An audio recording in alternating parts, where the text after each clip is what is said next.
అధ్యాయం. ప్రభువులో చేరేక ముందుగా ప్రభు బిడ్డలముగా ఎదిగించబడిన మనము, ఆరాధించే మనము, ప్రభు రాకడకు సిద్ధపడవలసిన మనము, ప్రభు మనకు బోధించి, నేర్పించి, బలపరిచి, పురుకొల్పి సిద్ధపరుస్తున్న కాలమే. వాటి నెమ్మదితో ఎన్నో ప్రాంతాల్లో ఈ సమాధానం లేదు.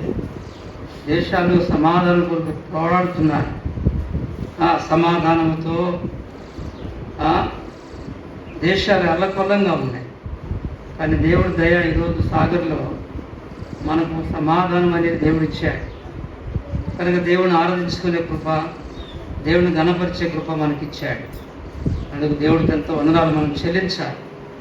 అనేకులకు కూడా మనం వందనాలు చెల్లించాలి. ఇది మన బాధ్యత. కాబట్టి దయచేసి మరి హృదయాలు వెంటనే కలవరం చెందుతూ ఉంటాయి. ఇది నాకు బీపీ, షుగర్లు ఏదైనా కనుక ప్రతికూలం జరిగిందంటే వెంటనే టెన్షన్ పెరుగుతుంది శరీరం. ఇది మనకు ఉండే పరిస్థితి. కాబట్టి దేవుని వాక్యంలోకి వచ్చినప్పుడే, దేవుని పాదాలు పట్టుకున్నప్పుడే మనకు సమాధానం, నెమ్మది అనేది మనకు దొరుకుతుంది. కనుక ప్రతి పరిస్థితులకు దేవుని వాక్యం మనకు సరిపోయింది భూమి మీద. ఎవరికి ప్రభువుని అంగీకరించి రక్షణ పొంది బాప్తిసం తీసుకుని ప్రభుని ఆరాధిస్తూ ప్రభు కొరకు జీవించే వారిలో ఈ అనుభవం ఉంటుంది. మార్క్స్ వార్త 4వ అధ్యాయము, మరి ఈ అధ్యాయంలో కొన్ని వచనాలు మనం చదువుకుంటాం.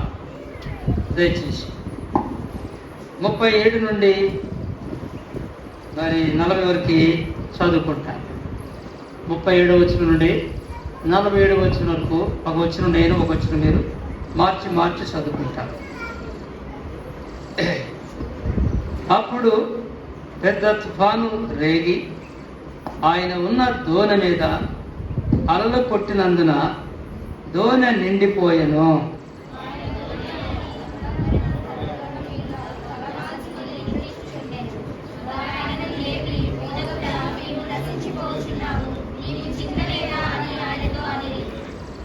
అందుకు ఆయన లేచి గాలిని గద్దించి నిశ్శబ్దమై ఊరుకుండుమని సముద్రముతో చెప్పగా గాలి అణిగి మిక్కిలి నిమ్మడమాయన.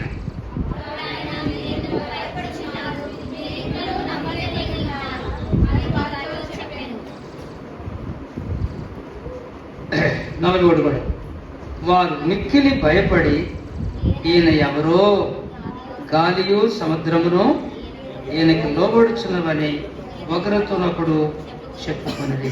ప్రేమగల తండ్రి, మీ పొందనాలు. చదువుకున్న వాక్య భాగాన్ని బట్టి స్తోత్రం. మా కొరకై భూమి మీద ఈ వాక్యం ఇచ్చేటారు. మీరు పలికిన మాటలు మీ గ్రంథంలో లిఖితములై ఉన్నాయి. ఈ భూమి మీద రక్షణ పొందిన మా జీవితాలకి ఈ మాటలు, మీ వాక్యము మా బలము, మా శక్తి, మా ఆదరణ, మా ప్రోత్సాహము, మా పురుకొల్పులు కారణమైనందుకై స్తోత్రాలు. మమ్మల్ని భూమి మీద నడిపించే మీ వాక్యాన్ని బట్టి స్తోత్రమే.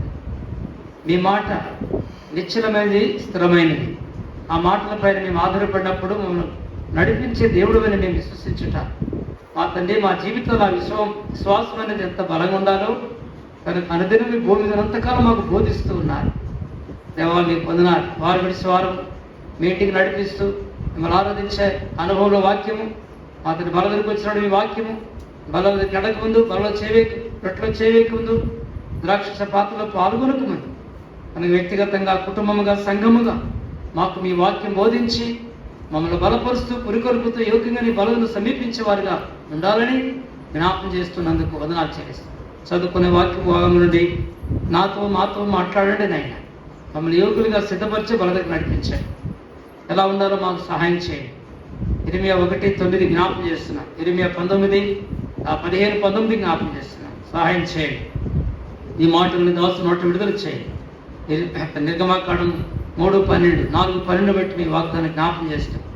దాని ఆత్మ స్వాతంత్రత కోరుతున్నాను. యోహాను సువార్త 3:34 మీ వాక్యంకై స్తుతులు అర్పించుకుంటాం. డైరెక్ట్గా మీ స్వరమైన కలిగి మీ బాల దగ్గరికి వచ్చి సహాయం చేయమని, మమ్మల్ని పురుకొల్పమని, బలపరచమని, మీ రక్తంతో కడిగి శుద్ధీకరించి మీకు అంగీకారంగా పరిచయం నెరవేర్చబడు సహాయం చేయమని, బలహీన దాసులు బలపరచమని యేసు ప్రభువారి పరిశుద్ధమైన నామమున స్తుతించి ప్రార్థించి వేడుకుంటున్నాం తండ్రి. ఆమేన్. మార్క్స్ వార్త ఈ సంవత్సరం మనకి ఇచ్చిన సంఘ వాగ్దానంలో, సార్వత్రిక సంఘ వాగ్దానంలో ఒక 3వ మాట. కాబట్టి 3వ మాట మరి అప్పుడు అనే మాట ఇక్కడ ప్రభు జ్ఞాపకం చేస్తున్నాడు శిష్యులకు. అప్పుడు ఏం జరిగిందంట? కనుక వారు ముందుకు వెళుతున్నారు. ఏమన్నాడు ఇక్కడ? వారు జనులను పంపివేసిన తర్వాత 25 వచ్చినాం. ఆ దినమే సాయంకాలం అయినప్పుడు ఆయన అద్దరికి పోదుమని వారితో చెప్పగా, వారు జనులను పంపివేసి ఆయనున్న చోట ఉన్న పాటున చిన్న దోణులు తీసుకొని పోయిరి. ఆయన వెంబడి మరికొన్ని దోణులు వచ్చాను. అప్పుడు అన్నాడు, ఇప్పుడు సముద్రం మీద ప్రయాణం చేస్తున్నారు. ఈ సముద్రం మీద ప్రయాణం చేస్తున్నప్పుడు ప్రభువు ఆ దోణులు ఉన్నాడు. కనుక ప్రభుతో పాటు శిష్యులు ఉన్నారు. కొన్ని వెనక వస్తున్నాయి, కొందరు వెనక వస్తున్నారు. కనుక అప్పుడు అనే మాట ఏం చూపిస్తుంది మనకు? అప్పుడు పెద్ద తుఫాను రేగి ఆయన ఉన్న దోణి మీద అలలు కొట్టినందున దోణి నిండిపోయెను. కనుక 37వ వచనంలో ఇక్కడ మనకు కనబడుతున్న మాట ఏంటి? 1 తుఫాను రేగింది, 2వది దోణి మీద అలలు కొట్టినది, 3వది నిండిపోయింది. కనుక ఈ 3 వచనాలు 37వ వచనం మనకు జ్ఞాపకం చేయబడుతుంది. కాబట్టి మనది ఏంటంటే పెద్ద తుఫాను రేగింది. ఈ తుఫాను అనేది మనకి ఏం చూపిస్తుంది? తుఫానులో మన ప్రయాణం ఉన్నదని మనకు జ్ఞాపకం చేస్తుంది. ఈ భూమి మీద మనము కనుక ఈ భూమియే మనకు ఒక సముద్రం. 1. 2వది దోణి మన జీవితాన్ని జ్ఞాపకం చేస్తున్నది, మన హృదయాన్ని జ్ఞాపకం చేస్తున్నది. ఆ దోణిలో వచ్చిన ప్రభువు ఉన్నాడు. నిన్ను రక్షించిన దేవుడు నీ నా జీవితంలో ఉన్నాడు. కనుక ఎవరైనా అంగీకరించిన వారి హృదయంలో ఆయన ఉంటాడు. కనుక వారి హృదయంలో ఆయన ఉన్నప్పుడు మరి ఎలా ఉంటుందంటే పరిస్థితులు, ప్రకృతి మనను కలవరపెట్టేదిగా ఉంటుంది. ప్రకృతిలో గాలి తుఫానులు, మనుషులు, వ్యాధులు, సమస్యలు కనుక ఎన్నో ఉన్నాయి. ఇవన్నీ భూమి మీద మన మీదకి వచ్చి దాడి చేసేవిగా ఉంటాయి, మనల్ని ముంచివేసేగా ఉంటాయి, మనల్ని త్రోసివేసేవి ఉంటాయి. కాబట్టి ఇలాంటి పరిస్థితుల్లో మరి ఎవరున్నారు మనతో అనేది మనం ఎరగాలి. మత్తయి సువార్త 28వ అధ్యాయము చివరి వచ్చిన చదవడం తీస్తున్నారు. త్వరగా మీరు త్వరగా సహాయం చేస్తే త్వరగా మనం ముగించుకుంటాం.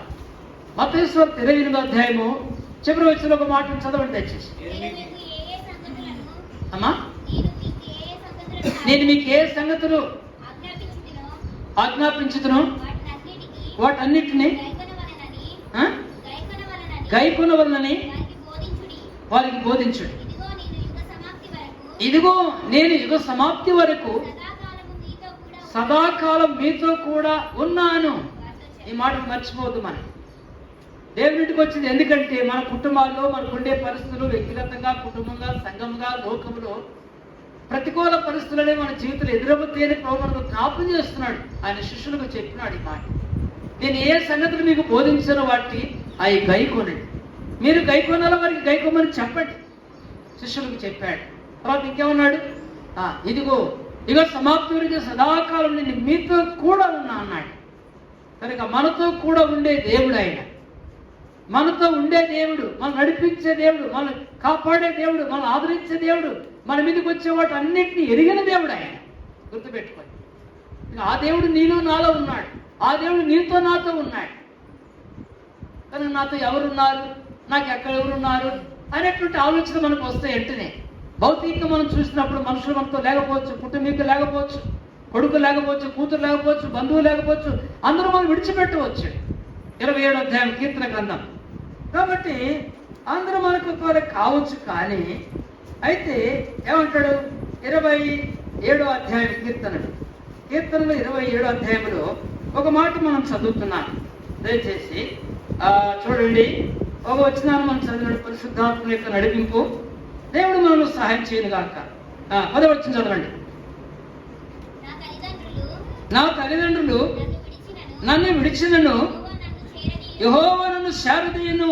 నా తల్లిదండ్రులు కన్నవారు, కనుక పెంచినవారు, పోషించేవారు కొన్నిసార్లు విడిచిపెడతారు. ప్రతికూల పరిస్థితులు ఎదురైనప్పుడు విడిచిపెట్టే సందర్భాలు ఉంటాయి. ఒక దేవుని సేవకుని కొడుకు ఏడుస్తున్నాడు, సాక్ష్యం చెప్పుకుంటాడు.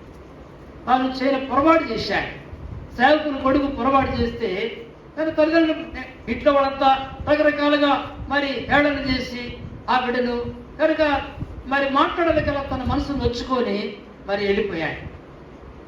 తన కుటుంబం అయిపోయాడు. ఆ తర్వాత కొద్ది కాలం తర్వాత ఇంటికి వచ్చాడు. మళ్ళీ ఇంటికి వస్తే వాళ్ళ నాన్నగారు చనిపోయాడు.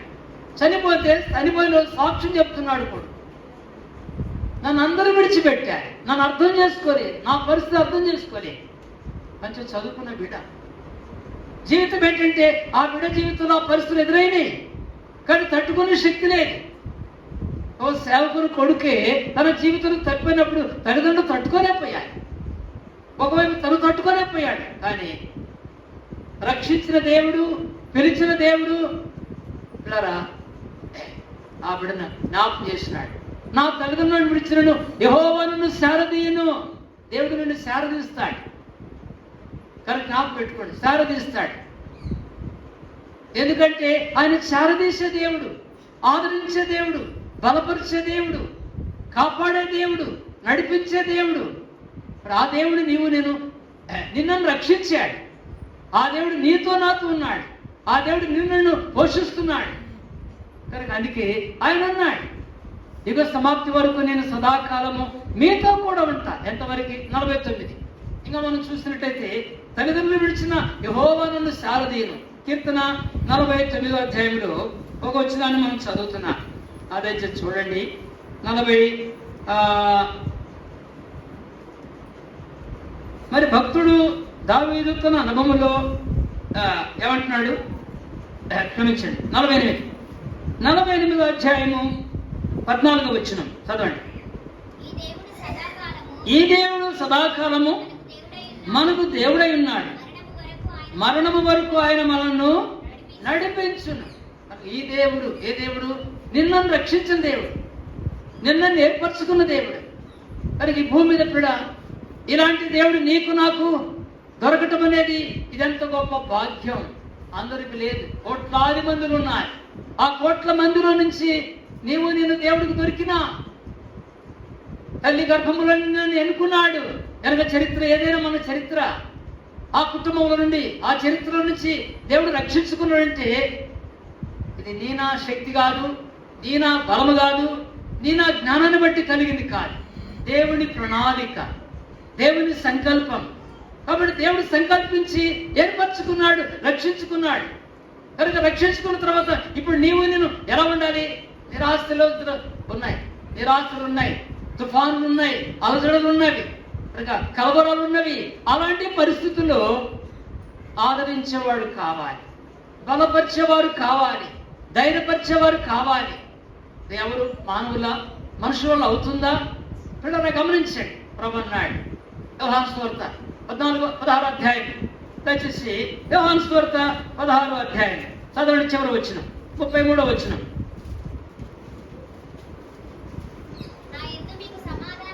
నా యందు మీకు సమాధానము కలుగునట్లు ఈ మాటలు మీతో చెప్పుతున్నాను. లోకములో మీకు శ్రమ కలుగును, అయిన ధైర్యం తెచ్చుకునుడి, నేను లోకమును జయించి ఉన్నాను అన్నాడు ప్రభు తన శిష్యులు చెప్పిన మాట. ఏమన్నాడు? నా యందు మీకు సమాధానం కలిగినట్లు ఈ మాటలు మీతో చెప్తున్నా. ప్రభువు నందే మనకు సమాధానం. ఆరాధన చూస్తూ వచ్చాను. కనుక సమాధానం అనేది మన జీవితంలో ఒకప్పుడు లేని వారము, నెమ్మది లేని వారము, సమాధానం లేని వారము, సంతోషం లేని వారము, నిరీక్షణ లేని వారము, లోకంలో దేవుడు లేని వారము. పిల్లరా, ఇలాంటి నీ నా బ్రతుకును దేవుడు వెలిగించాడు, రక్షించాడు. నీలోనికి నాలోనికి వచ్చాడు. నీ నా జీవితంలో ఉన్నాడు. ఆయన ఉన్నప్పుడు ఏమొస్తాయి? నువ్వు నిజంగా మారు మనసు పొందితే, నీ మారు మనసు సరైనదైతే, నీ రక్షణ సరైనదైతే, నమ్మి బాప్తిసం పొందిన వాడు రక్షించబడు అన్నాడు. నమ్మిన తర్వాత ఏం కనబడాలా? మన జీవితంలో క్రియలు కనపడాలి, నడక కనబడాలా, దైవిక జీవితం కనబడాలా, దైవికమైనటి వినయ విధేయతలు కనబడాలా, పరిశుద్ధత కనబడాలా, విశ్వాసం కనబడాలా, దేవుని స్వభావములకు క్రమేణ అవ్వాలి. మనం నీ రక్షణ పొందినామని దానికి గుర్తు ఏంటంటే నీ ఆరాధనా జీవితము, నీ ప్రార్థనా జీవితము, మందిరం ప్రేమించేది, మందిర వాక్యాన్ని వినేది, వాక్యంతో జీవించేది, సంఘముతో ఐక్యత, సంఘములో సహవాసము, నువ్వు రాగలిగి ఎదుగుతూ ఉంటే అప్పుడు ఈ ఆత్మీయతలో ఏమో చేత ఎదుగుతూ ఉంటా. ఓ బాధ్యత రహితమైన జీవితం. తల్లిదండ్రుల దగ్గర ఉన్నప్పుడు జీవిత విధానం వేరు, ఓ కుటుంబం తర్వాత జీవిత విధానం వేరు. కనుక కుటుంబం ఓ భర్త కిందికి వెళ్ళింది, ఒక ఎవరు వస్తున్నారు, ఇద్దరికి పెళ్ళయింది, వారిద్దరి చరిత్ర వేరుగా ఉంటుంది. భార్య భర్తలైన తర్వాత వారి చరిత్ర ఎలాంటిది. ఇప్పుడు వారు ఒక కుటుంబం తర్వాత అర్థం చేసుకోవాలా, ఒకరినొకరు అర్థం చేసుకోవాలా. క్రియారూపమైన జీవితము, కుటుంబ జీవితము, మరి ఉద్యోగరీత్యా కావచ్చు, ఆయా పరిస్థితులు కావచ్చు, ఇరువైపుల కుటుంబాలతో ఉండే సంబంధాలు కావచ్చు, అవి ఏవైనా అర్థం చేసుకున్నప్పుడు బరువు మీద పడింది, భారం మీద పడింది. ఏ భారము? కుటుంబ భారం అనేది పడుతుంది. ఒకరి కష్ట దుఃఖాలు అర్థం చేసుకునేది, ఒకరు బాగలేనప్పుడు పరామర్శ చేసుకునేది. ఇవన్నీ ఎట్లా వస్తాయంటే అనుభవంలోకి వెళ్ళినప్పుడే అర్థమై. కనుక భర్తను భార్య పోగొట్టుకోకూడదు, భార్య భర్తను పోగొట్టుకోకూడదు. జ్ఞాపకం పెట్టుకో. కనుక దేవుని నమ్మిన మన జీవితాల్లో ఒకరు పోగొట్టుకున్నామా, అది నీ జీవితానికి ఎంతో దుఃఖము, అది నీ జీవితానికి ఎంతో విచారము. పోగొట్టుకున్న వారు ఉండొచ్చు. దైవజనుడు భక్సింగ్ గారి దగ్గరికి ఒక కుటుంబం వచ్చింది, సహోదరుడు వచ్చాడు. ముందు సహోదరు అనుకుంటూ వచ్చింది, సహోదరుడు వచ్చాడు. అయ్యా మేము విడాకులు తీసుకొని వచ్చాము, మా కుటుంబంలో నెమ్మది లేదు, సమాధానం లేదు, కాబట్టి విడాకులు తీసుకొచ్చాము, మీ దగ్గరికి వచ్చాము, ప్రార్థన చేసుకున్నాం. వారి ప్రార్థన చేసుకున్నాడు. విడాకులు ఎందుకు? ఆ విడాకులు తీసుకున్న ప్రార్థన ఎందుకు? చూడండి, వచ్చారు దైవజనుడి దగ్గర వచ్చారు. ఆ దైవజనుడి దగ్గర రాగానే బ్రోన్లోకి ఆయన గారు వాక్యం చెప్పినాడు. తర్వాత ఆయన గారు చెప్పింది విన్నాడు, భర్త చెప్పింది విన్నాడు భక్సింగ్ గారు. తర్వాత ఆమె చెప్పింది విన్నాడు. నువ్వు పోయి ఆడు కూర్చోపోన్నాడు ఆయన. బ్రదర్ ఆడు కూర్చోమన్నాడు. సిస్టర్ చెప్పింది విన్నాడు. నువ్వు కూడా ఆడు కూర్చోపోమ్మా అన్నాడు. ఆడు కూర్చోమని చెప్పి భక్సింగ్ గారు లోపలికి వెళ్ళారు, ప్రార్థన చేశారు. ఒక అరగంట తర్వాత సుమారు తర్వాత బయటకు వచ్చారు. రాగానే వీళ్ళిద్దరూ మాట్లాడుకుంటున్నారు.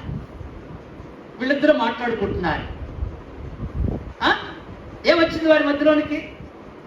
అసమాధానం పోయింది, అపార్థాలు పోయినవి, ఒకరి పట్ల ఒకరికున్న ద్వేషం పోయింది, కోపం పోయింది, తొందరపడి పోయింది. లోపలికి వెళ్ళి దైవజనుడు ప్రార్థన చేసిన వీళ్ళిద్దరు పక్షంగా ఆ దేవుడు సమాధానం కుమరించాడు. బయటకు వచ్చిన తర్వాత వెంటనే భక్తిగా బ్రదర్ మేము సమాధాన పడ్డాం బ్రదర్ అంటున్నారు. మేము సమాధాన పడ్డా. దేవుడు జతపరిచిన వాడిని మనుషులు వేరు చేయకూడదు, వాక్యం చెప్తుంది. ఇది దైవ నియమము. దైవ నియమానికి ఎవరు లోబడతారో వారు మేలు పొందుతారు. వివాహం చేసుకునే ముందే కరెక్ట్గా ఉండాలి. ఎద్దును గాడిదని జత చేయకూడదు బైబిల్ చెప్తుంది. 2 ఎద్దులైతే పర్వాలేదు, 2 గాడిదలైతే పర్వాలేదు. గాడిదలంటే ఏంటి? ఎరగని వారి సంగతి. ఎద్దులేంటి? నమ్మిన వారి సంగతి. కనుక 2 గాడిదలు అడిపోతాయి, పోతే ఇంకా గాడిదలు ఏదాన్ని ఆ గాడిద స్వభావం ఏంటిలో పోతాడు. ఎద్దు స్వభావం ఏంటి? అది లోబడేది. ఎద్దు లోబడుతుంది, ఎద్దు తన కామాన్ని ఎరుగుతుంది, ఎద్దు తన బాధ్యత ఎరుగుతుంది, ఎద్దు యజమాని యొక్క దొడ్డి ఎరుగుతుంది. గాడిద కూడా తెలుసు, నాకు పెట్టుకో. కాడు పెట్టండి పిల్లరా. ఆత్మీయతలో ఒక వ్యక్తి ఒక గాడిదైతే చాలా కష్టంగా ఉంటుంది. అంటే ఎరిగిన వ్యక్తి, ప్రభుని ఎరగని వ్యక్తి, వాటిద్దరు జతపరచబడ్డారా ఉండే సమస్యలు ఉంటాయి. భర్తను బట్టి భార్య ప్రభు దగ్గరికి రావడానికి అవకాశం, ఆయనకు భారము, వేదన, కన్నీళ్లు కారవాలా భార్య రక్షణ కొరకు. అలాగే భార్య భర్త కొరకు కన్నీళ్లు కారవాలా, వాడు రక్షణ పొందితే అప్పుడు 2 రెట్లు అవుతాయి. వాడిది దైవ నియమం అనేది వాక్యం మనం జ్ఞాపకం చేసుకుంటున్నాడు. ఎద్దును గాడిదను జత చేసి భూమి దున్నకూడదని పాత నిబంధనలు మనం విద్య తీసుకున్న రాయబడింది. తలపెట్టండి, ఇక్కడ కుటుంబ జీవితం అనేది ఒక కుటుంబంగా ప్రభువుగా నమ్ముకున్న వారందరి కుటుంబాలు మందిరానికి వస్తే ఇది దైవిక కుటుంబం, దేవుని కుటుంబం, సంఘము. జనాల సంఘాలు ఎందుకు కలవరాలి, తొందరలు ఏమో వస్తుంటాయి, రాకుండా అయితే ఉండవు. గాలి వచ్చినప్పుడు చెట్టు తప్పకుండా ఊగుతాయి. ఇది మనందరికీ తెలిసిన విషయమే, ఇందులో ఏమి సందేహం లేదు. ఇది చెప్పుకోవడం గొప్పేం కాదు. గాలి వీసిందా, చెట్టు ఉందా, అది ఊగుతుంటది. ఓ చెట్టు ఎందుకు ఊగుతున్నంటే గాలి చూపుతుందంట. ఓ మనుషుడు ఎందుకు అదలు పడుతున్నావు, ఎందుకు కృంగిపోతున్నావు, ఎందుకు కట్టున్నావు, ఎందుకు ఇట్టామంటే ఏదన్నా నా మనసు బాగలేదు, నా మనసు అంతా కలవడం ఉంది, కుటుంబంలో పరిస్థితులు బాగలేదు, వస్తాయి. బాగున్నప్పుడు ఏం చేయాలా? యాడికి పోవాలా? ఎవరికి ఆడిపోవాలా? ప్రభు పాదాల కాడికి రా, మందిరానికి రా, మోకాళ్ళ మీద ఉండు, వాక్యం చదువు, ప్రార్థన చేయి. ఆత్మీయుల దగ్గరికి వెళ్ళి సంగతులు చెప్పు, వాడు ప్రార్థన చేస్తారు. సంఘములు చెప్పు, దేవుని దాసులు చెప్పు, ప్రార్థన చేస్తారు. అప్పుడు ఏం జరుగుతుంది? నీ సమస్య ఏమవుతుంది? పోతుంది. దేవుడు తీసేస్తాడు. నీ పక్షంగా పోరాడాలన్నారు. నీకు నెమ్మదిస్తాడు, నీకు గురిస్తాడు, నీకు దారి చూపిస్తాడు. ఎప్పుడు లోబడి, క్రమానికి లోబడితే, వాక్యానికి లోబడితే, దైవ ఏర్పాటుకు లోబడితే దేవుడు కార్యం చేస్తాడు. దేవుడు కార్యం చేస్తాడు. దేవుడు కార్యం చేసినప్పుడు ఆ ఇల్లు ఎట్లుంటది? సమాధాన గృహంగా ఉంటుంది. సమాధానకర్త ఇంటికి అధిపతిగా ఉంటాడు. దేవుడు వారిని పరిపాలిస్తాడు, దేవుడు వారిని నడిపిస్తాడు, వారిని పోషిస్తాడు, వారి సమస్యలకు సహాయం చేస్తాడు. ఒకరిని అర్థం చేసుకుని ప్రేమ అనే బంధముల వారు బంధించబడి జీవిస్తారు. అంటే దేవుడు వాక్యం చెప్పే సత్యం కూడా. కుటుంబ జీవితం, సంఘ జీవితం కూడా అంతే. 10 కుటుంబాలు కలిస్తే ఒక సంఘం, 20 కుటుంబాలు కలిస్తే సంఘం. సంఘంలో తొందరలు ఉంటాయి, ఎన్నో రకాల అనగా చరిత్ర కలిగిన వాళ్ళు వస్తారు. గునిగా వాళ్ళు ఉంటారు, సనిగా వాళ్ళు ఉంటారు, తొందరపడే ఉంటారు, రకరకాల వాళ్ళు ఉంటారు. కనుక మందిరానికి వచ్చేవాళ్ళు ఎన్నో రకాలుగా మనసు వస్తుంటారు. దేవుడికి వస్తుంది. నీకున్న పరిస్థితులు వచ్చినప్పుడు, దేవుడి వాక్యం నీకు బోధించబడుతున్నప్పుడు ఆ వాక్యములను నువ్వేం కావాలి? ఎదిగించబడాలి, ఆదరించబడాలి, బలపరచబడాలి, పురికొల్పబడాలి, దేవుడికి సమీపంగా రావాలి వాక్యాన్ని. ఈ గాలి తుఫానులనే ఇప్పుడు ఆ ధ్వనిలో ఉన్నాడు ప్రభు. ఆ ధ్వని నుండి ఏమైతుంది? గాలి వచ్చింది, పెద్ద తుఫాను రేగింది. ఈ తుఫాను రేగానే ఆ ధ్వనిలో ఉన్నటువంటి వాడు ఏం చేస్తున్నాడు? 38 వచ్చింది. మార్కు సువార్త 4వ అధ్యాయం 38 చదవండి. ప్రభు వారితో ఉన్నాడు, ఆ ధ్వనిలోనే ఉన్నాడు. చదవండి, తీసుకుని త్వరగా. మార్కు సువార్త 4వ అధ్యాయము 38 వచ్చిన. అమ్మా, ఆయన ధోని అమరం మీద నిద్రింపగా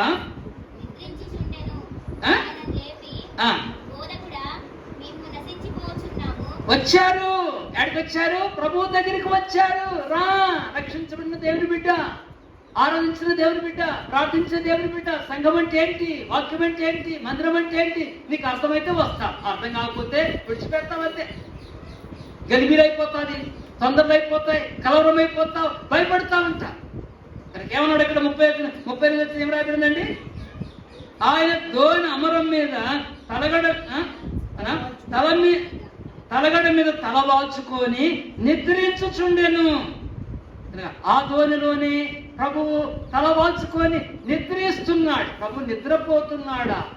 తుఫానులో ప్రభు నిద్రపోతున్నాడు, చూస్తున్నాడు. ఈ తుఫాను రేగింది. ఎట్లా? 107 కీర్తన 107 ఈ మనకు ఆయా పరిస్థితులు చూపిస్తుంటాయి. 107 కీర్తన 20 అవకొచ్చింది కదా. 107 కీర్తన ఒక మాట చూడండి దయచేసి. 25 వచ్చింది చదవండి. ఆయన సెలవీయగా తుఫాను పుట్టెను, అది దాని తరంగముల పైకెత్తెను. వారు ఆకాశం వరకు ఎక్కుచూ అగాధములకు దిగుచూ నుండి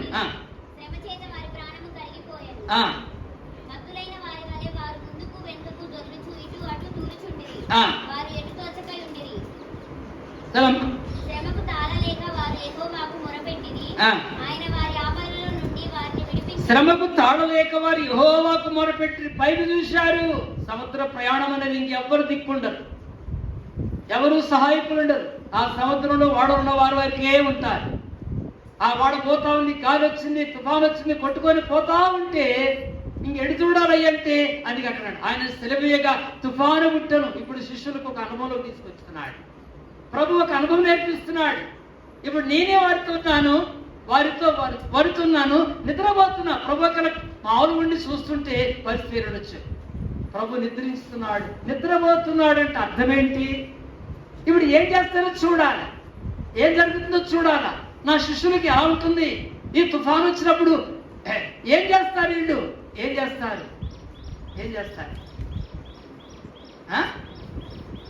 ప్రభు దగ్గరికి వచ్చారు అని మనం చదువుతున్నాం. ఏమన్నాడు 38 వచనంలో? ఆయన దోణి అమరం మీద తల వాల్చుకొని నిద్రించుచుండెను. వారు ఆయనను లేపి, బోధకుడా, మేము నశించిపోతున్నాం, నీకు చింత లేదని ఆయనతో అనేది.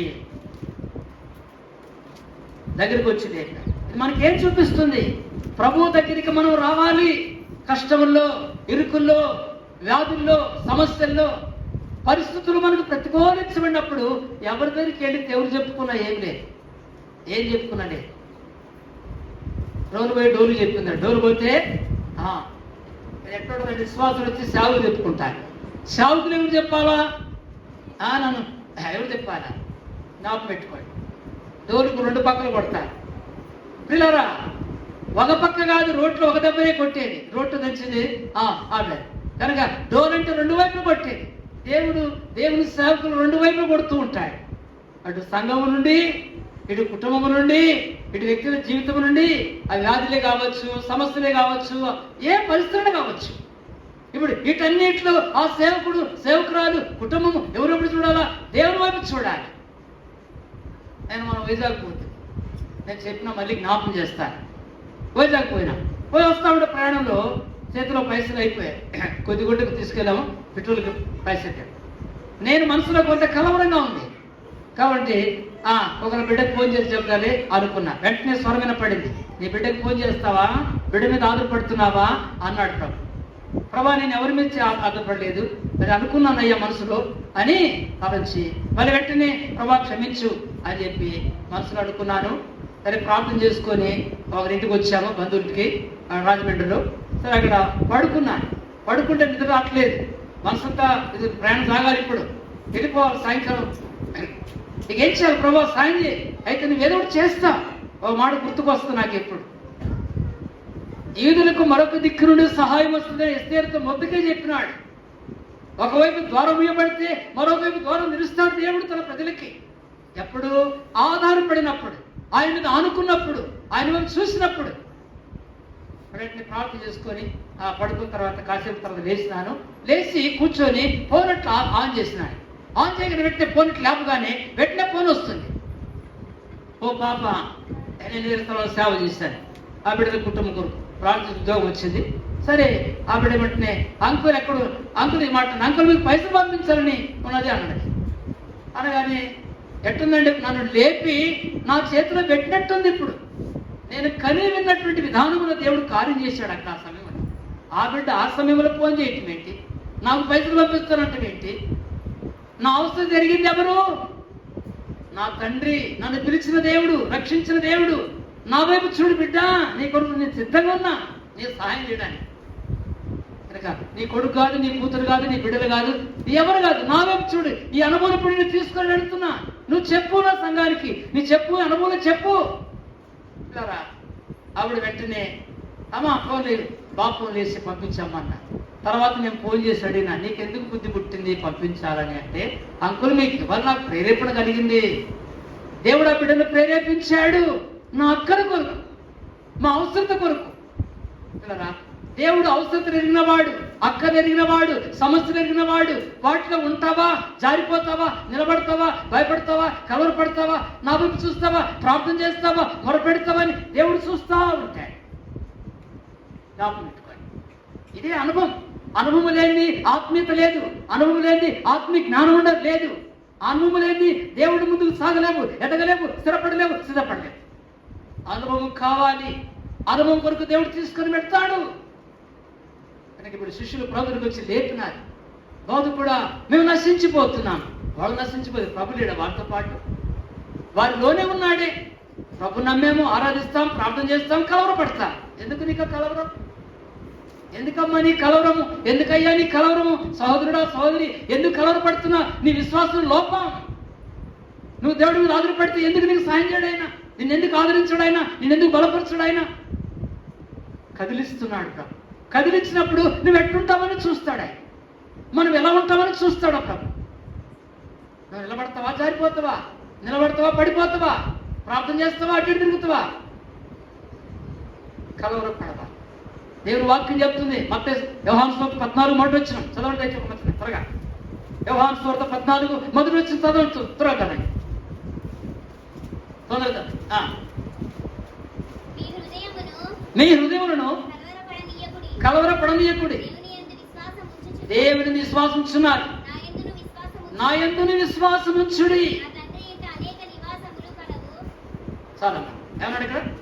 దేవుని విశ్వాసం ఉంటున్నారు, నా యందునే విశ్వాసం ఉంచుడి. విశ్వాసం అనేది భూమి మీద మనల్ని నిలబెడుతుంది పిల్లల ప్రభులు. నీ విశ్వాసం కరెక్ట్గా ఉండాలి, నీ నమ్మకం కరెక్ట్గా ఉండాలి. నువ్వు నమ్మినావంటే నీ క్రియలో కనబడాలి, నీ జీవితంలో కనబడాలి. దేవుడిని తీసుకుని వెళుతున్నప్పుడు నిలబడాలి. నువ్వు నోరు తెరిచి ఆరాధించు, మధ్యాహ్నం వచ్చి ఆరాధన చెప్పడం ఎట్ట మూగ వ్యక్తిగా ఉండవద్దు, మూగపోయిన వ్యక్తిగా ఉండవద్దు. దయచేసి నువ్వు రక్షించబడ్డావా? నీ హృదయం రక్షణ కార్యం జరిగిందా? నీ పాపములు క్షమించబడ్డాయా? ఎరిగించబడ్డావా? నువ్వు దేవుని బిడ్డవయ్యావా? ప్రార్థన అనుభవం నేర్చుకో, ఆరాధన అనుభవం నేర్చుకో. వాక్యం ఇక్కడ బోధిస్తున్నారు, ఎట్లా ఆరాధించాలా, ఎట్లా ప్రార్థన చేయాలా, ఎట్లా ధైర్యంగా ఉండాలా నీకు నేర్పించి బోధిస్తున్నారు. రాత్రి మా మనవడు తాత నువ్వు రాయి, తాత నువ్వు రాయి. నాకు పెన్సిల్ ఇచ్చి పుస్తకం ఇచ్చి నన్ను రాయమంటే నేను రాస్తే నీకు రాదురా చదువు బాబు, నువ్వు రాయి, నీకు వస్తే నీకు చదువు వస్తుంది, నీకు చైతన్యం నీకు అర్థమవుతుంది, చదివేది నీకు అర్థమవుతుంది. నేను రాస్తే అడగలు టీచర్ గారు చెప్పింది, ఎవరు రాసేది నేను అడుగుతాను, నువ్వేం చెప్తావు? కుదరదు, నువ్వే రాయాలా, తప్పదు, రాయాల్సిందే. వాడికి ఇప్పుడు కష్టం, చేతులు తిరగపడటము, జ్ఞాపకం రాకపోవటము, రాయడానికి కష్టమను. ఇంకోటి రాసేస్తే అంటే ఏంటి? మా తాతగారు మా అమ్మమ్మ గారు రాస్తే అయిపోద్ది, హోంవర్క్ చేసేసుకున్నా చాలు, ఇంకా సంతోషం అనుకుంటాడు. అది ఎట్టు కుదిరితే? అది వాడిని కుదరదు. మనం అనుకుంటే వాడికి తెలియదు కాబట్టి చెప్పాలి. ఇంక చెప్పాను నేను, అదే రాయినాయన నువ్వే రాసుకోమ్మా, నువ్వే రాసుకో. ఇది కూడా అంతే, ఆధ్యాత్మిక జీవితం కూడా అంతే. ఆ అనుభవాలు తీసుకెళ్తాడు. అనుభవం లేని ఆత్మీయత లేదు, అనుభవం లేని విశ్వాసం బలపడలేవు, నిలబడలేవు. ఏదో జరగగానే ఏదో రాగానే నేను అయిపోయింది, నా కథ, నా చరిత్ర ముగించబడింది అనుకుంటాం మనం. భయపడబాక, నిలబడు. చదవండి 28వ అధ్యాయం సామెతల గ్రంథం, సామెతల గ్రంథము 28 తీసుకున్నారా? దయచేసి మొదటి నుంచి చదవండి. సామెతలు 28 మొదటి వచ్చిన చదవమ్మా. ఎవడును తరమకుండానే దుష్టుడు పారిపోవును.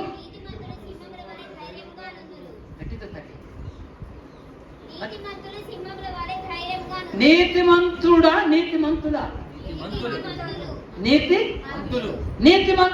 నీతిమంతులుగా తీర్చబడ్డా మనం.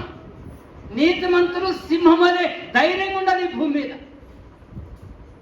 గుర్తుపెట్టుకోండి, నీతిమంతుడికి ధైర్యం, నీతిమంతుడికి విశ్వాసము, నీతిమంతుడికి నెమ్మది, నీతిమంతుడికి ధైర్యము, నీతిమంతుడికి దేవుడి మీద ఆధారపడే జీవితం. ఎవరి మీద మనం ఆధారపడక్కర్లా. నేను రక్షించిన దేవుడు, నిన్ను పిలిచిన దేవుడు, ఆయన వైపు చూడు, అప్పుడు విశ్వాసంలో బలపడతాయి. ఇవన్నీ ఏంటంటే మనల్ని ఆత్మీయంగా పెంచుడుగా దేవుడు అనుమతించే విషయాలు ఇవి. దేవుడు అనుమతిస్తున్నప్పుడు దానికి తల వంచాలి, మనం ప్రార్థన చేసుకోవాలా. కాబట్టి నన్ను రక్షించినావు ప్రభా, నా దేవుడు నాయన, నా తండ్రివి నాయన, పిలిస్తే పలికేవాడవయ్యా, ఉన్నాననేవాడవయ్యా, నా కష్టములు, నా ఆపదలు. ఒక బ్రదర్ తెలుసు, ఎం పాల్ గారు అని ఒక ఆయన గారు సేవకులు వచ్చాడు. సేవకు వస్తే ఇంట్లో ఏమీ లేవు, ప్రార్థన చేసుకున్న 6 మంది పిల్లలు, ఎంతమంది పిల్లలు అక్కడ అడిగారు, సాక్ష్యం చెప్పినాడు. గమనించండి, ప్రార్థన చేస్తున్నాడు. తెల్లారి పడిన శాట బియ్యం, పప్పు, అన్ని ఉప్పు, కారం అన్ని వచ్చి ఆ గడప దగ్గర ఉన్నాయంట. గడప దగ్గర ఉండగానే పొద్దున్న తల్లిగానే గడపడాలని ఉంది. ఆ రాత్రి ప్రార్థన చేసుకుని పడుకున్నారు. కొడుకులు బిడ్డలందరినీ నీళ్ళు దాపించి పడిపోయాడు. ఆ రోజు ఇప్పుడు కాదు, ఇప్పుడు ఏ కొరత లేదు. దేవుడు ఎన్ని సమృద్ధిని ఇచ్చాడు. ఆ కష్టాలు పడిన వాడు, మేము కూడా అనుభవాలు వెళ్ళాం. పిల్లలు గమనించండి, ఎందుకు చెప్తున్నానంటే అది ఎవరు ఇచ్చారు ఎవరికే తెలియదు. నాటి వరకు చెప్తున్నాను, ఎవరు ఇచ్చారు కూడా తెలియదు. అంతే, పెట్టేసి వెళ్ళిపోయి దేవుడు ఎవరితో ఆజ్ఞాపించాడు, పెంచి వెళ్ళిపోయాడు. కాకుండా అన్నమ్మ రొట్టెలు పంపించిన దేవుడు. మేము మగరోజు పరీక్షలు వెళ్ళాం. మా అనుభవంలో చెప్తున్నా, మేము ఖమ్మం జిల్లాలో సేవ చేస్తున్నా, చెమరబడిన స్థలంలో ఏమి లేవు, ఇంట్లో తిట్టడానికి ఏమి లేదు. మధ్యాహ్నం భోజనం చేయాలి, పిల్లడు వస్తాడు, ఒకటి కొడుకు 10 వాడు స్కూల్ పోయాడు, వచ్చిన భోజనం పెట్టాలి. ఏమీ లేవు. ప్రార్థన చేస్తున్న ఇద్దరు మధ్యలో కూర్చొని మా దగ్గర ఒక యమనస్తుడున్నాడు. సరే నేను ఒకవైపు ప్రార్థన చేస్తున్నా, మనుషులు ఒకటి శోధిస్తుంది సైతాన్ని. చూస్తుంటే వెంటనే అక్కడ తిరిగితే ఒక 5 రూపాయలు దొరికింది. అయ్యా ఈ 5 రూపాయలు పోయి బియ్యం తీసుకురాపో, ఆ పిల్లడికి వస్తే వండి పెట్టు, వాడు తిని వెళ్ళిపోతాడు స్కూల్కి అని చెప్పి ఆ అబ్బాయికి ఇచ్చి పంపించాను. పోయామండి. నెమ్మది నడుచుకుంటూ పోతున్నాడు ఆయన. ఆ గదిలో పోయిన తర్వాత టర్నింగ్ తిరగలేగానే వెంటనే మేము ప్రాణం చేస్తే ఒక ఆయన వచ్చి పెద్ద ఆయన తలుపు కొడుతున్నాడు. బ్రదర్ గారు బ్రదర్ గారు బ్రదర్ గారు. వెంటనే నేను చేసిన అక్క చేసుకున్న ప్రార్థన నేను చేసి బయటకు వచ్చాను. వెంటనే బయట సంచి పట్టుకొని నిలబడ్డాడు. ఏందన్నా వచ్చినారన్నాడు. అమ్మాయి నీకు బియ్యం ఇచ్చి ఇయ్యిందన్నాడు. బియ్యం పంపించిందన్నాడు కోడలు. వెంటనే సరి తీసుకున్నాము, అక్కడ పెట్టాము. నేను బయటకు వెళ్ళి వెంటనే చప్పటి కొట్టి పిలిచినాడు. రా ఇరికిరా అన్న. ఎన్నికొచ్చాడు. దేవుడు బియ్యం పంపించాడు, పోయిన పెట్టయ్యా అని చెప్పారు. కాబట్టి మెదడు ప్రాణం చేసి సాయంకాలం ఇంటికి వెళ్ళా. అనుభవాలు ఇవన్నీ, అనుభవం అనేది ఆదరణ, అనుభవం పురుకొల్పు, అనుభవం జయం ఇస్తుంది పిల్లరా. విశ్వాస జీవితంలో సేవకులుగా మా జీవితంలో మేము పొందింది మీకేం చెప్పగలుగుతా?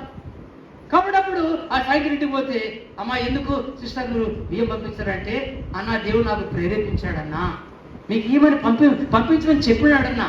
సాంబ మసూర సన్నటి బియ్యం సాంబ మసూర 3 కేజీలు పంపించినాడు. అప్పుడు స్థుతించాను. పిల్లలు లేదు, కొన్నేళ్ళు పెళ్ళి వాళ్ళకి ప్రార్థన చేశాను. దేవుడు 2 కొడుకులు ఇచ్చినాడు వాళ్ళకి. అనుభవం ఇది మర్చిపోలేము. మర్చిపోయిన సందర్భంలో ఎన్నో జీవితంలో ఎన్నో అనుభవాలు దేవుడు తీసుకెళ్తూ వచ్చాడు. ఇలాంటి గాలి తుఫానులు ఎన్నో జీవితంలో కుటుంబంలో రేగినాయి, లేపాడు, దేవుడు తీసుకొచ్చాడు. వాటి ద్వారా దేవుడు మహింపరచబడ్డాడు, దేవుడు కార్యం జరిగించాడు.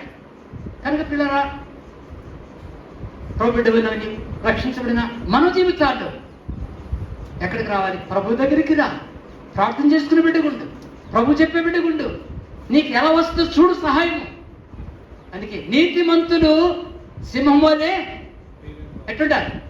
ధైర్యంగా ఉంటారు. దుష్టుడు ఎవరు తరగకుండా పారిపోతాడు. వాడు దుష్టుడు తరిమేస్తాడు. దేవుడు జ్ఞాపకం పెట్టుకోండి. ఇక్కడికి వచ్చిన అనుభవాలు కూడా వెళ్ళాం. ఇదే వాగ్దానం పట్టుకుని ప్రార్థన చేశాను. ప్రార్థన చేస్తే దేవుడు విజయం ఇచ్చాడు. 10 వచ్చింది చదవండి. సామెతలు 28:10 చదవండి త్వరగా. యథార్థవంతులకు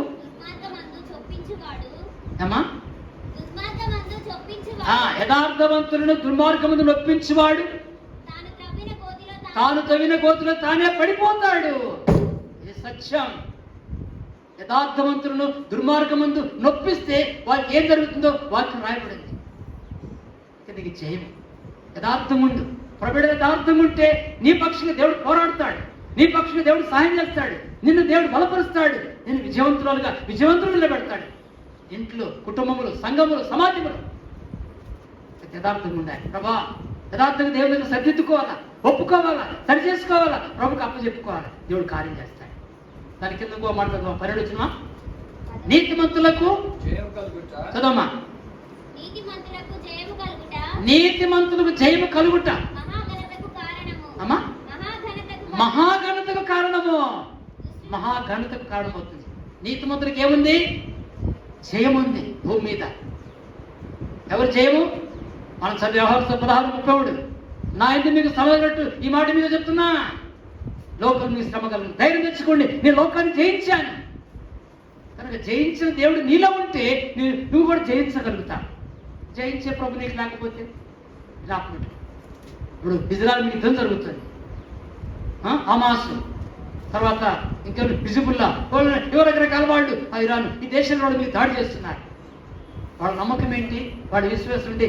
దేవుడు మాతో ఉన్నాడు, దేవుడు మా పక్షంగా ఉన్నాడు, మేమేం భయపడం. ఎంతమంది ఏం చెప్పినా ఆ యొక్క ప్రధాని ఎవరికి తలవంచుగా ముందుకు పోతూనే ఉన్నాడు. ఆయన యుద్ధం వెళ్ళిపోతున్నాడు, సైన్యాన్ని పంపిస్తున్నాడు, వాళ్ళ మధ్యకు వస్తున్నాడు, సంచరిస్తున్నాడు, వాళ్ళు ఆదరిస్తున్నాడు, వాళ్ళు బలపరుస్తున్నాడు, ముందుకెడుతున్నాడు.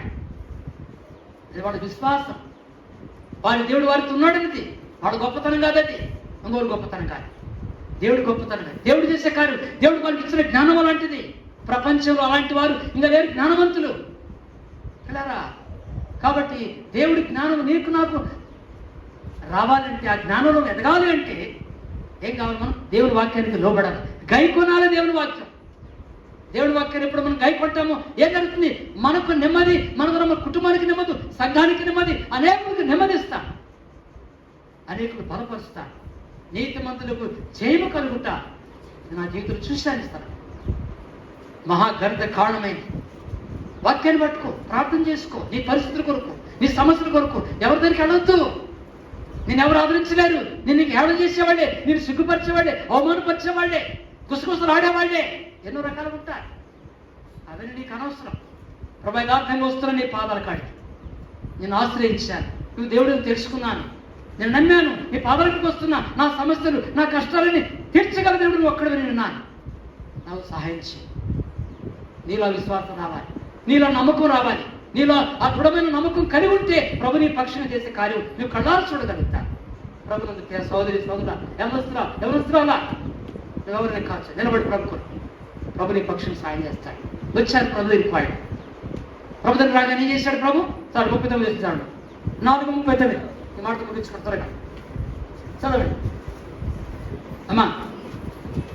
మార్కు 4:39 వచ్చిన దొరికిందా? మార్కు సువార్త 4:39 చదవండి. అందుకైన లేచి గాలిని గద్దించి నిశ్శబ్దమై ఊరుకుండమని సముద్రంతో చెప్పగా గాలి అణిగి మిక్కిలి నిమ్మడమాయను. గాలిని గద్దించి, గాలికి ఏముంది ఇప్పుడు? చెవులున్నాయా? గాలికి చెవులున్నాయా? ఆకాశానికి చెవులున్నాయా? భూమికి చెవులున్నాయా? సృష్టికర్త మాట వింటాయంతే. సృష్టికర్త చెప్పాడా అంతే నిలబడాలంతే. ఇంకా మరి ఆయన మాటకి ఎదురు తిరగవు, ఆయన మాటకి అడ్డం రావు, ఇంకా లేవవు, అలలు లేవవు, సమస్య లేవు. ఆ అనుభవం నుంచి ఏం చేస్తాడు? ఆపేశాడు. నేను ఆ జీవితాల్లో అలలు వస్తాయి, తుఫాన్లు వస్తాయి, గాలులు వస్తాయి. కలవరపడబాక. యోహాను 14 పక్కన మీరు హృదయంలో కలవరపడనీయకుడి, ఎరవనీయకుడి, దేవుని విశ్వాసంతో నా యందు విశ్వాసం ఉంచండి. నా శిష్యులారా, ప్రభు నేర్పించాడు శిష్యులకు, బోధించాడు శిష్యులకు 3.5 సంవత్సరాలు. ఆ పాఠశాల నేర్చుకున్నారు. భూలోకమును తలకిందులు చేశారు. భూలోకమును తలకిందులు చేసేవాడు అయ్యారు. భూలోకాన్ని తలకిందులు చేసేవాడు ఇక్కడ కూడా వచ్చి ఉన్నారని సాక్ష్యం ఇచ్చారు ప్రజలు. చదువు లేని వారు, పామరులు, జాలరులు, చేపలు పట్టుకున్న వారిని దేవుడు ఎలా తయారు చేశాడు? ఆయన మహత్యం ఎంత గొప్పది, ఆయన శక్తి ఎంత గొప్పది. పిల్లరా గమనించు. నాకు చదువు రాదు, నాకు పాట రాదు, నాకు వాక్యం వింటానికి చెవులిచ్చాడుగా విను, గ్రహించ మనసిచ్చాడుగా విను. నీ లోపల ఆశ ఉండాలా, దేవుని వాక్యానికి ఆశ ఉండాలా. ఎవరి కొరకు వస్తున్నావు ఇక్కడికి? దేనికి వస్తున్నావు ఇక్కడికి? నువ్వు మేలు పొందటానికి, నీ ద్వారా నీ కుటుంబానికి మేలు కలగడానికి, దేవుడి ద్వారా మేలు పొందుకొని దేవుడిని మహిమపరచడానికి, దేవుడు చేసిన గొప్ప కార్యాలు చెప్పడానికి. చెప్పు, నీ బంధువులు చెప్పు, నీ ఇంట్లో చెప్పు, నీ ఇరుగు పొరుగు వారు చెప్పు. దేవుడు చేసిన కార్యం మీదని చెప్పాలి. నోరు తెచ్చు. దేవుడు చెప్పింది నువ్వు చెప్పకపోతే నీకు ఇంకో మేలు ఎట్లా చెప్తాడు ఆయన? నువ్వు దాచిపెట్టుకుంటే దొంగలో దాచిపెట్టుకోబా, నాకు పెట్టు. దేవుడు ఈ కార్యం చేశాడు, దేవుడు మేలు చేశాడు, నా ప్రార్థన విన్నాడు, దేవా నాకు సహాయం చేయాలన్నాడు, సహాయం చేశాడు. నా లేచి ఆయన గాలిని గద్దించగా గాలి ఆగు అన్నాడు, తుఫానా ఆగు అన్నాడు. ప్రభు మాటకు గాలి ఆగిపోయింది, తుఫాన్ ఆగిపోయింది. ఎందుకంటే గాలిని ఆయన దగ్గర నుంచి వచ్చేది, తుఫాన్ ఆయన దగ్గర నుంచి వచ్చేది, ఆయన సెలవిస్తే రేగేది. కొన్నిసార్లు దేవుడు అనుమతిస్తాడు తుఫాను. నీ ఇంట్లో అనుమతించవచ్చు. యోసేపు ఇంట్లో వాడే కుళ్ళుకున్నారు, అన్నదమ్ములే కుళ్ళుకున్నారు. పిల్లరా గుట్టలు వేస్తున్నారు, అమ్మి వేస్తున్నారు. ఇవన్నీ యోసేపుకి ఏం చేస్తున్నాయి? మేలు చేస్తున్నాయి. అయితే బాధగుంటా వెళ్ళాడు కొంత. చదవండి 106 కీర్తన 18 17-18 చదవండి. కీర్తన 106 17-18. యోసేపు అనుభవం అనేది మనకు గుర్తు చేయబడుతుంది కాదు. అమ్మా క్షమించండి. 105 16 చదవండి త్వరగా. దేశం మీదకైనా కరువు రప్పించను, జీవనాధారం ధాన్యమంతా కొట్టివేసును. వారి కంటే ముందుగా ఆయన ఒకరిని పంపెను. యోసేపు దాసుడిగా అమ్మబడిను. వారు సంకెళ్ళ చేత అతని కాళ్ళు నొప్పించిరి, ఇనుము అతని ప్రాణమును బాధించెను. అతను చెప్పిన సంగతులు నెరవేరు వరకు యెహోవా అతన్ని పరిశోధించుచుండెను. యెహోవాకు పరిశోధించింది యోసేపుని. టైం వచ్చేసింది, సింహాసనానికి వచ్చాడు.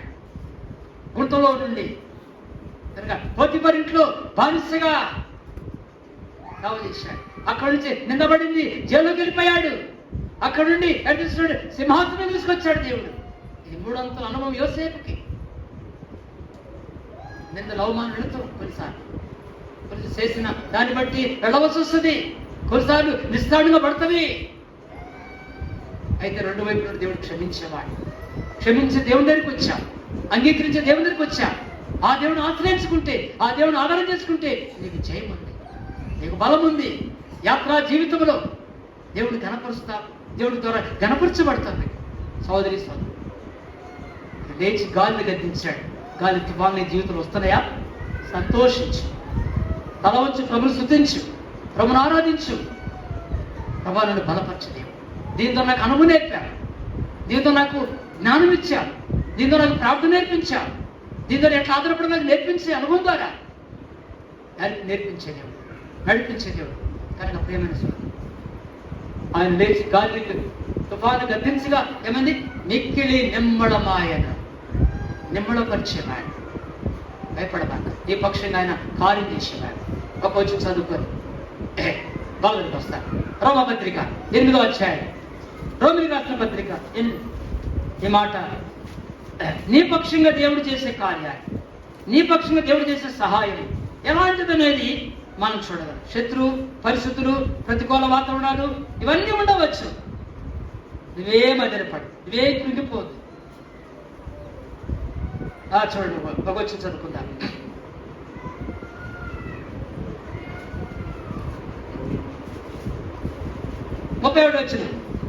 31వ వచనం చదవండి. ఇట్లుండగా ఏమందుము? దేవుడు మన పక్షమునుండగా మనకి విరోధి ఎవడు? ఎవడు లేడు. విరోధి ఎవడు లేడు. ఏది మనకి విరోధంగా పనిచేయదు, ఏది కూడా మన మీద దాడి చేయదు.